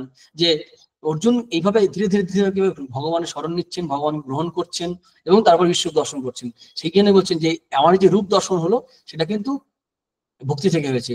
শুধু তাই নয়, এই ভক্তির জন্যই আমাকে লাভ করবে। কিভাবে লাভ করবে? সেকেন্ড পার্টে বলছেন জ্ঞাতুম দ্রষ্টুম তদাত্মেন প্রবেষ্টুম চোপান্তব। প্রথম লাইনে বলছেন কি ভক্তাত্মানের ন্যায় আসক্ত অহম এবং বিধর্জন। এইরকম মানে স্বরূপ দেখতে সমর্থ হবে ভক্তির জন্য, আর এই ভক্তির জন্যই আমাকে জানতে, বুঝতে এবং আমার মধ্যে প্রবেশ করতে সমর্থ হবে। জ্ঞাতুম, শাস্ত্রকারেরা বলেন, টিকাকার ভাষ্যকাররা, এই জ্ঞাতুম মানে হচ্ছে জাস্ট এই যেমন আমরা শুনছি, আলোচনা করছি, এই ধরনের একটা জ্ঞান, বই পড়লে যেগুলো হয় সেটা হচ্ছে জ্ঞাতুম অর্থাৎ শাস্ত্র জ্ঞান। তারপর দ্রষ্টুম যে তত্ত্বেন, অর্থাৎ এই শাস্ত্রে যা পড়েছি বা গুরুমুখে আচার্য মুখে যে শুনছি বা শুনেছি তার অনুভূতি রিয়েলাইজেশন, এটা হচ্ছে একটা। আর একটা হচ্ছে কি অন্তিমে মুক্তি লাভ, বা দ্বৈতবাদ দিক থেকে বলতে গেলে সেই স্বরূপ সাযুজ্য এই যে লাভ হয় সেগুলো। তো এটা ভক্তি থেকেই হতে পারে। এখানে ভক্তি কথা বলেন, একদম শেষ শ্লোক। এই শ্লোকটা শঙ্করাচার্য খুব খুব খুব খুব গুরুত্ব দিয়েছেন। উনি ভাষ্যে লিখছেন অধুনা সর্বস্য গীতা শাস্ত্রস্য সারভূত অর্থ নিঃশেষার্থ অনুষ্ঠেত্রেণ সমুচ্চিত্য উচ্যতে। এই শ্লোকে সমস্ত গীতাশাস্ত্রের সারভূত অর্থ নিঃশেষ বা মোক্ষ লাভের জন্য অনুষ্ঠেত্য রূপে অর্থাৎ অনুষ্ঠানের জন্য বলছেন। এই কথাটা শঙ্করাচার্য তার ভাষ্যে লিখছেন। অর্থাৎ গীতাশাস্ত্রের সার বলা হচ্ছে এই শ্লোকটিতে। এই একটি শ্লোককে গীতাশাস্ত্রের সার বলা হচ্ছে। অর্থাৎ সার যখন বলা হচ্ছে, বেদের সার গীতা, গীতার সার যদি এই একটি শ্লোক হয়, এই শ্লোকের মধ্যে কি এমন আছে আমরা একটু আলোচনা করি, বিস্তৃত ব্যাখ্যা পরে ক্লাস হয়তো করবো। তো এখানে বলছেন কি মত কর্মকিত মত পরম মত ভক্ত সঙ্গ বর্জিত নির্বৈর সর্বভূতেষু ইয়স্য মামেতি পাণ্ডব। পাঁচখানা পয়েন্ট বলেছেন, খুব সুন্দর সুন্দর। মত কর্মকৃত, এরা আমরা নবম অধ্যায়ে আলোচনা পেয়েছি। আমরা ইয়াদ করে সেই যদাসি পত্রম কুসুম ফলম যেগুলো পড়েছিলাম সেই সময়, যে যা কিছু কাজ করছি সেগুলো ভগবানকে সমর্পণ করা, অর্থাৎ সাধারণ কাজ, সেকুলার কাজ এবং স্পিরিচুয়াল বলতে আমরা যেটা মনে করি সেই কাজ, রিলিজিয়াস ওয়ার্ক, অর্থাৎ মন্দিরে যাওয়া, পূজা করা, এটাই নয়। দৈনন্দিন যে কাজ করছে সব কাজই তারই যে করছি ঈশ্বর অর্পণ বুদ্ধিতে আহ যে কর্ম, লৌকিক এবং যে শাস্ত্রীয় কর্ম যা কিছু করি সবই কিন্তু ভগবানকেই করছি, অন্য কোনো উদ্দেশ্য নয়। কিন্তু সেই কারণে স্বর্গ প্রভৃতির কথা ভাবলে চলবে না, বা নেম অ্যান্ড ফেমের জন্য নয়। কারণ টার্গেটও বলে দিচ্ছেন তারপরে যে শব্দে, প্রথম হচ্ছে মত কর্মকিত, তারপর কি মত পরম, অর্থাৎ আমি লক্ষ্য, পরম অয়ন, আমি মত পরায়ণ হতে বলছেন এখানে। অর্থাৎ আমি একমাত্র গতি, অর্থাৎ স্বর্গের জন্য নয়, নামযশের জন্য নয়, ভোগের জন্য নয়, মত পরম। সন্দেহ হতে পারে যে কেন তাহলে ভগবান যেন কাজ করছি কিন্তু আমরা পেতে চাই না, ভগবান যেন কাজ করছি ভগবানকেই পেতে চাই, মত পরম, অর্থাৎ ঈশ্বরই একমাত্র প্রাপ্তব্য, স্বর্গ প্রভৃতি বিষয় নয়। সেই জন্যই তারপর সেই জন্যই ভগবান বলছে আমার, সেই কারণে আমার ভক্ত হও, মদ ভক্ত, সকল ভাবেই আমার ভজন হও, মত পরায়ণ হও। তার প্রবলেম হচ্ছে কি, তাহলে তো সন্তানাদি আছে, বন্ধু আছে, আত্মীয় আছে, পিতা মাতা আছে, এদের ক্ষেত্রে কি অ্যাটিটিউড হবে? থাক এরা, এদের প্রতি আসক্তি বর্জন করো, সঙ্গ বর্জিত, পুত্রাদি বাহ্য বিষয়বস্তুতে স্পৃহা শূন্য। আচ্ছা ঠিক আছে, কিন্তু যারা শত্রু, না, শত্রু ভাব রাখলে চলবে না। নির্বৈর সর্বভূতেষু, সকল প্রাণীর, এমনকি যারা মানে উপকারী, অনুপকারী, মানে শত্রু অপকারী, তারাও তো সেই আমারই স্বরূপ, আমার ভগবানের স্বরূপ দ্বৈতবাদের দিক থেকে। আর অদ্বৈত বলতে গেলে আমারই তো স্বরূপ, মত স্বরূপ। সর্বভূতেষু নির্বৈর, এই পাঁচটি পয়েন্ট খুব ইম্পর্টেন্ট। এই পাঁচটি পয়েন্ট যদি, পাঁচটি বিষয়, পাঁচটি সাধনা যদি আমরা জীবনে প্রাপ্ত করতে পারি, তাহলে আমরা ভগবানকে পাবো। স মাম এতি, আমাকেই প্রাপ্ত হয়। তাহলে কি হলো? মত কর্ম কৃত, মত পরম, মদ ভক্ত, সঙ্গবর্জিত, নির্বৈর সর্বভূতেষু। কারো প্রতি শত্রু ভাব রাখলে চলবে না। আমরা নবম অধ্যায়ে, অষ্টম অধ্যায়ে, অন্যান্য অধ্যায় জুড়ে আমরা এই সবগুলোই বারবার আমরা পেয়েছি। তারই সারাংশ এখানে বললেন ভগবান। এখানে এখানে দ্বৈতবাদের ব্যাখ্যা দেয় দ্বৈত ভাবে, অদ্বৈতবাদের ব্যাখ্যা দেয় অদ্বৈত ভাবে, ঈশ্বর দেব তাদের মধ্যে ব্যাখ্যা দেয় ভগবানের অংশ রূপে। এই শ্লোকটিকে ভগবান শঙ্করাচার্য গীতা শাস্ত্রের সার বলেছেন। এই শ্লোকটা আমরা বুঝতে রাখতে পারি। মত কর্মকিদ মত পরম মত ভক্ত সঙ্গ বর্জিত নির্বৈর সর্বভূতেষু ইয়স্য মামেতি পাণ্ডব। ইতি একাদশ অধ্যায়। আগে এখন হ্যাঁ মহারাজ, আমরা এতক্ষণ মহারাজের কাছে একাদশ অধ্যায়ের বর্ণনা শুনলাম, যেখানে শ্রীকৃষ্ণের যে ভয়ঙ্কর প্রলয় রূপ, সেই রূপের বর্ণনা আমরা শুনলাম, এবং সেই রূপ দেখে অর্জুনের যে মানসিক বিকার, তাও আমরা শুনলাম।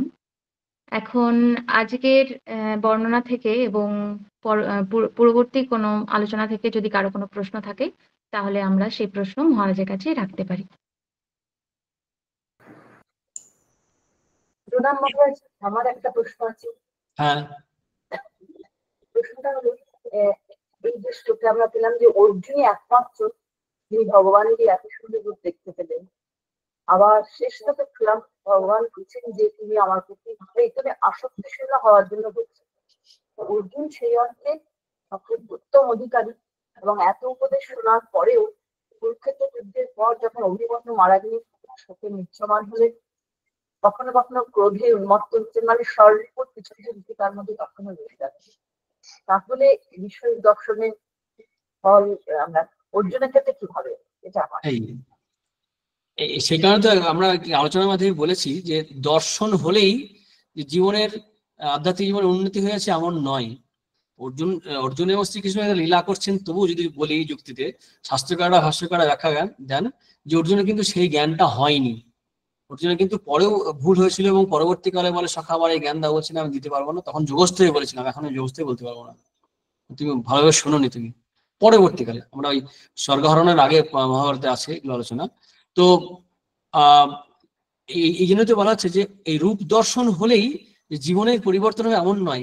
সেখানে আধ্যাত্মিক দিক থেকে, আধ্যাত্মিক দৃষ্টিভঙ্গি থেকে রূপ দর্শনকে গুরুত্ব দেওয়া হয়নি। স্বামী বিবেকানন্দ প্রমুখ যারা আছেন তারা ওইভাবে অনেক বিষয় সমালোচনা করতেন যে তোরা রূপ দেখার জন্য খুবই করছিস, রূপ দেখা আসল নয়। জীবন চরিত্র এবং ভগবান নির্ভরতা, ভক্তি, প্রেম, এটা স্থায়ী হচ্ছে কিনা, এটা জীবনের অবলম্বন হচ্ছে কিনা, তার দ্বারাই বোঝা যাবে আধ্যাত্মিক উন্নতির মাপকাঠি।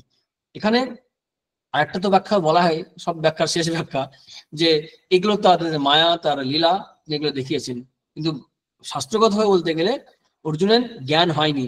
এবং এই রূপ দর্শনে যে চূড়ান্ত নয় তার বড় প্রমাণ হচ্ছে এর পরেও অর্জুন প্রশ্ন করবেন এবং শ্রীকৃষ্ণ ব্যাখ্যা করবেন।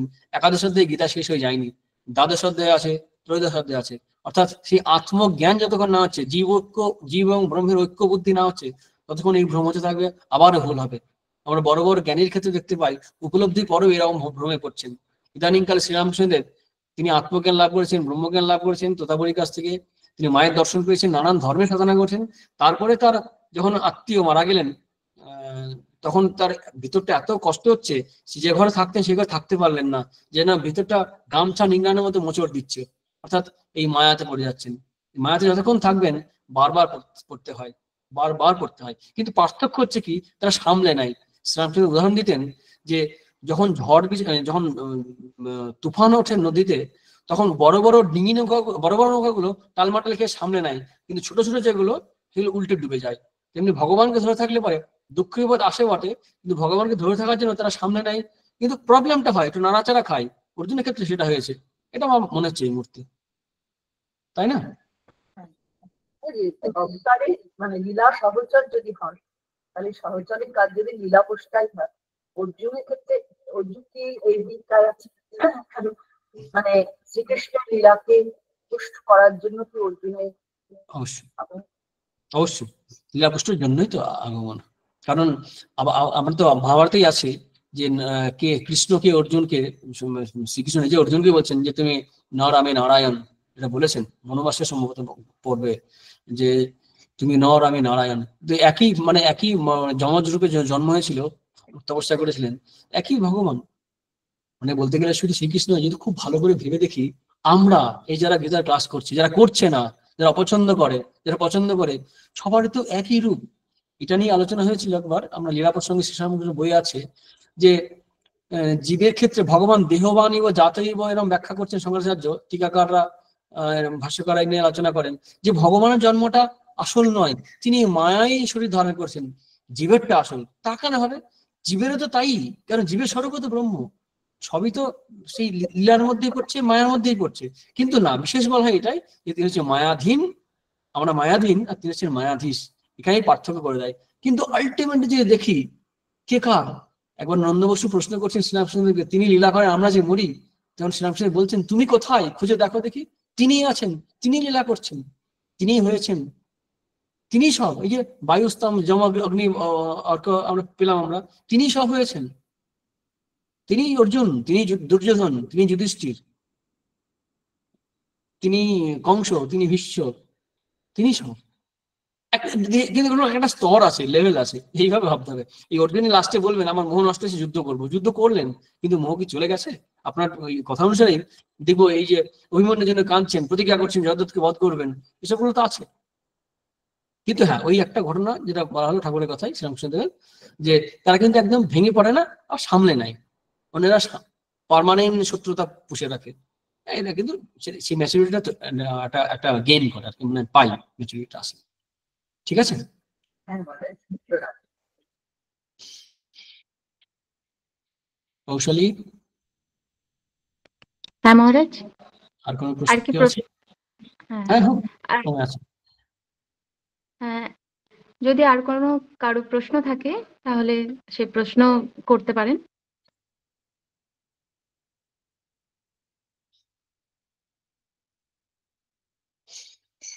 আমার একটা প্রশ্ন করার আগে উত্তর আছে, সেটা হচ্ছে যে এই সামনে দুর্গাপূজা আসছে, তারপরে কালী পূজা আসছে, অর্থাৎ অক্টোবর মাস, পুরো মাসটাই ক্লাস হবে না মনে হচ্ছে, অক্টোবর শেষের দিকে দেখবো, তো কালী পুজোর পর, তার আগে নয়। মাঝে এইটাই আপাতত মনে হচ্ছে পূজার আগে শেষ ক্লাস। প্রশ্ন যদি না থাকে দেখো, শেষ করে হ্যাঁ, দিই। মনে হচ্ছে আর কারো কোনো প্রশ্ন নেই মহারাজ। তাহলে আজকে উপস্থিত সকলকে শুভকামনা জানিয়ে এবং মহারাজকে আমার পক্ষ থেকে এবং গীতা বিনিশয় সকলের পক্ষ থেকে সশ্রদ্ধ কৃতজ্ঞতা জানিয়ে আজকের ক্লাস শেষ করার অনুরোধ জানাচ্ছি। প্রণাম মহারাজ। আমিও সকলের মঙ্গল কামনা করি। সামনে জগৎজনের আরাধনা আছে, দুর্গাপূজা, সবার সামনের দিনগুলো ভালো কাটুক, উৎসব শুধু নয়, পূজার মুডও যেন তৈরি হয়, ফেস্টিভ মুড নয়, ওয়ার্শিপ মুডও যেন থাকে, এবং ভগবানের স্মরণ করে ভালোভাবে দিনগুলো কাটুক। সামনের দিনগুলো আমরা আবার কালী পূজার পরে কোনো এক এরকমই সন্ধ্যায় গীতার ক্লাসে আমরা আবার মিট করবো। ততদিন সবাই ভালো থাকুন, সুস্থ থাকুন, সবাইকে ভালো রাখুন। ভগবানের কাছে প্রার্থনা করি, মা জননী, জগৎজননীর কাছে প্রার্থনা করি, এবং বিশেষ করে আজকে যেহেতু গীতার ক্লাস, ভগবান শ্রীকৃষ্ণের কাছে প্রার্থনা করি। ওম শান্তি শান্তি শান্তি, হরি ওম তৎসৎ। শ্রীকৃষ্ণার্পণমস্তু।